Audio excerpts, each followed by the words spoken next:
Tadi dalam surat An-Najm disebutkan wa anna laisa lil insani illa ma sa'a. Manusia tidak mendapatkan apapun kecuali apa yang pernah dia usahakan di dunia. Nah, ini sebenarnya kalau buka tafsir, ayat ini lebih berbicara kepada amal saleh dan amal buruk. Bukan berbicara masalah rezeki. Jadi apa yang dia lakukan di dunia, itulah yang dia dapatkan di akhirat. Keburukan yang dia lakukan di dunia, maka itu pula yang dia akan dapatkan balasannya di akhirat. Kalau seseorang berubah dari miskin menjadi orang kaya, maka itu semua adalah bahagian daripada keizinan Allah, bahagian daripada takdir Allah.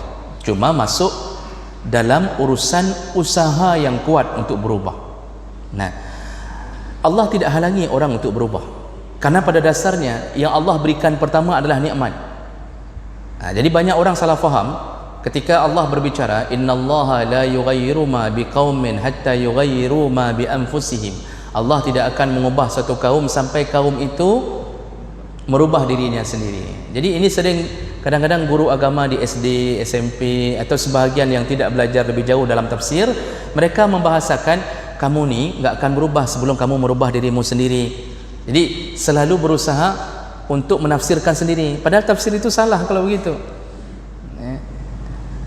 Jadi selalu nasihatnya ke orang ke orang, berubahlah, nanti engkau akan berubah kalau engkau ingin berubah. Nah, padahal perubahan itu tidak akan terjadi kecuali dengan izin Allah. Apa maksud tafsir itu, Bapak Ibu maka Allah?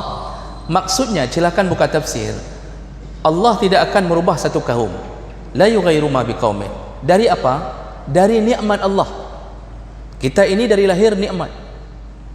Allah tidak akan merubah nikmat Islam, Allah tidak akan merubah nikmat rezeki, Allah tidak akan merubah nikmat apapun sampai engkau sendiri yang merubahnya. Dari nikmat menjadi azab. Allah tidak akan merubah Indonesia ini dari nikmat alamnya yang luar biasa. Makan semangka, campak, langsung tumbuh sendiri. Cuma perhatian, bukan tumbuh langsung semangka, perhatian di timur ini. Begitu hebatnya tanah Indonesia, Allah tidak akan rubah. Allah tidak akan jadikan berbagai penyakit di Indonesia sampai engkau merubah nikmat itu sendiri. Bagaimana cara merubah nikmat itu sendiri? Mulai orang melakukan maksiat, meninggalkan Allah, disitulah nikmat itu berubah menjadi azab. Perubahan orang miskin ke orang kaya itu bahagian daripada izin Allah.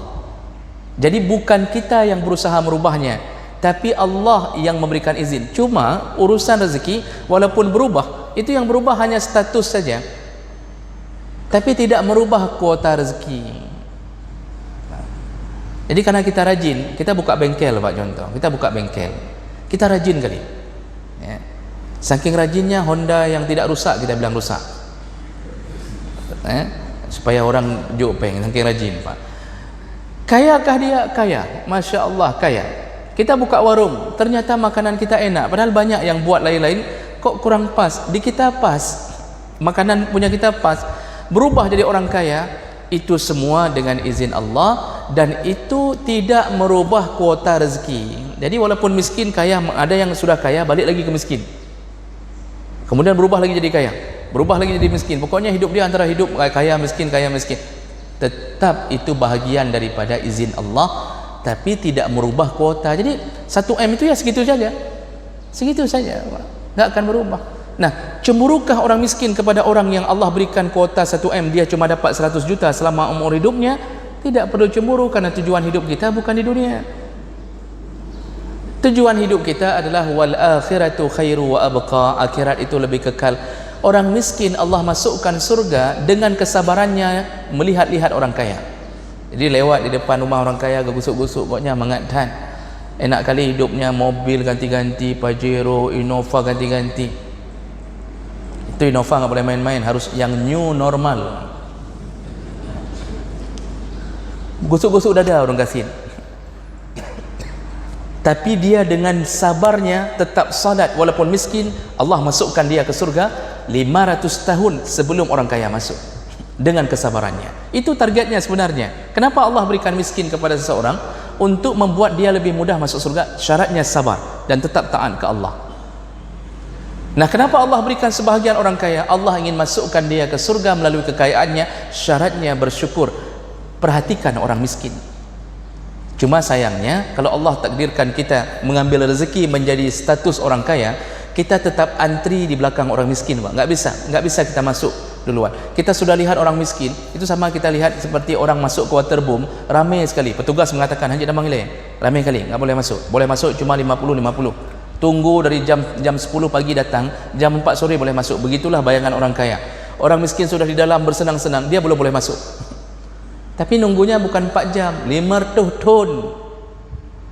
Sampai Abdurrahman bin Auf, orang terkaya di zaman Nabi, Nabi katakan, engkau akan masuk ke dalam surga, jaminan masuk surga. Karena Abdurrahman bin Auf 10 dari sahabat yang masuk surga. Tapi engkau akan masuk dalam keadaan merangkak dan terakhir sekali. Sedih Abdurrahman bin Auf. Maka dia berusaha memiskinkan diri, tidak miskin-miskin. Nah, kenapa dia tidak miskin? Allah menaikkan statusnya jadi orang kaya, tapi tidak merubah rezekinya. Nah, jadi itu semua bahagian daripada izin Allah.